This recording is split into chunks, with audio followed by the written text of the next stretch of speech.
మంచిర్యాల జిల్లా కాశీపేట మండలం కొండాపూర్ యాపకు పుట్టపర్తి నుండి శ్రీ సత్యసాయిబాబా రావడం జరిగింది.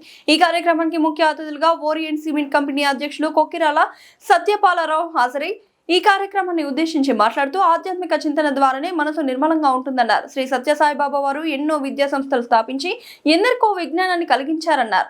మానవ సేవే మాధవ సేవ అన్నారు. ప్రతి ఒక్కరూ మానవ సేవ దృక్పథాన్ని కలిగి ఉండాలని అన్నారు. పుట్టపర్తి నుండి కొండాపూర్ యాపకు శ్రీ సత్యసాయి రథయాత్ర రావడం చాలా సంతోషకరమన్నారు. ఈ కార్యక్రమంలో కొండాపూర్ సర్పంచ్ ఓలపు శైలజ, రాజు, వేముల కృష్ణ, సామాజిక సేవాకర్త వెంబడి కిషన్, పార్వతి, మల్లేష్, వివిధ గ్రామాల సర్పంచ్లు, వార్డు మెంబర్లు, గ్రామ ప్రజలు తదితరులు పాల్గొన్నారు.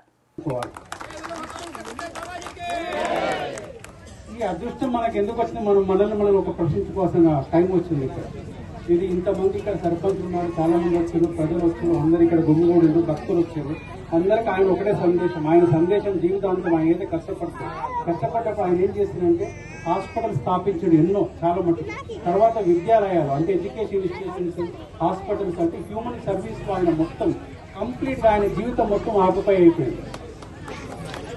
అంటే ఆయన ఒకటే అనుకోడు, మంచిగా డెవలప్మెంట్ అనేది ఎడ్యుకేషన్ డెవలప్ అయి ఉంటుంది. అట్లాగే మనం హాస్పిటల్ సర్వీస్ ఇచ్చినప్పుడు ఏ రకం అంటే పరిపూర్ణ ఆరోగ్యంతో ఉన్నప్పుడు మనుషులు పరిపూర్ణ విద్యావంతులైనప్పుడు సొసైటీకి ఉపయోగపడగలుగుతారు.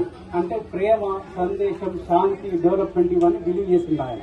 అంటే చేసింది ఆధ్యాత్మిక సేవ అయినా ఆధ్యాత్మికం ద్వారా మానవ సేవకు ఏ రకంగా రావాలో ఆయన అందరికి బోధించింది.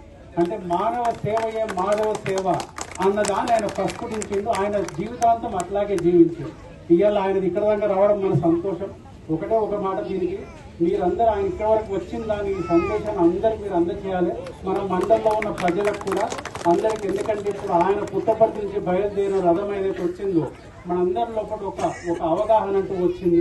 ఈ అవగాహన అందరికీ చెందాలా.